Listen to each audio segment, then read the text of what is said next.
After 3 intense days of racing, the riders had a chance to catch their breath on stage 4, a long, flat outing between Reims and Nancy, which was all but guaranteed to finish with a bunch sprint. The peloton letting 3 men go up the road early on, but keeping the gap steady at around 3 minutes. Johan Freder, who was already in yesterday's breakaway, joined by his Wanty-Gobert teammate Frédéric Bacart, and CCC's Michael Scher, the tallest man on the tour at an imposing 6'5". So important to stay focused on these long transitional stages. A minor crash in the bunch at the halfway stage, with Tony Galopin one of those caught up in it.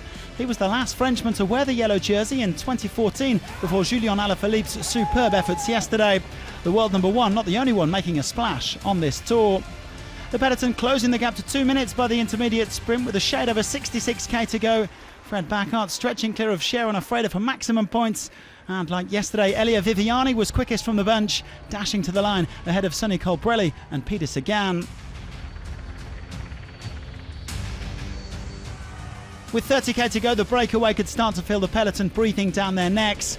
Scher deciding to shake things up a bit and going on the attack, and only Bacart was able to stay with him. The Swiss powerhouse would end up as the day's most combative rider.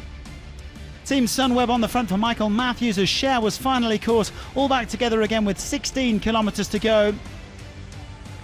The sprinters' teams jostling for position on the wide roads into Nancy as they geared up for a hotly anticipated fight between the fast men over the final 200 metres.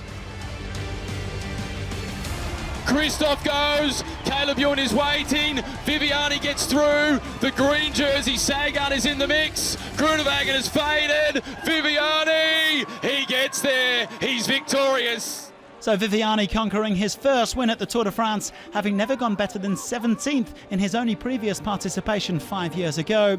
KRISTOFF, winner on the Champs-Élysées last year, forcing Caleb Ewan to settle for another 3rd place.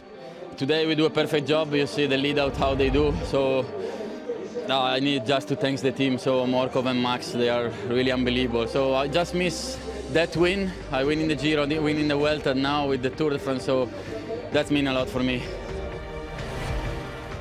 Textbook stuff from De Koning Quick-Step to make it back-to-back wins. The yellow jersey himself leading out the sprint train, with Michael Morkov and Max Richese bringing Viviani home. A 7th win for the Italian this season, and as he pointed out, he now has a stage win at every Grand Tour. The next objective, to challenge Sagan for the green jersey. No changes at the top of the GC. Alaphilippe is still top of the pile with 20 seconds in hand over Wout van Aert. There's bound to be a shake-up over the next few days, but in the meantime, the world number 1 enjoys a second day in yellow. See you tomorrow.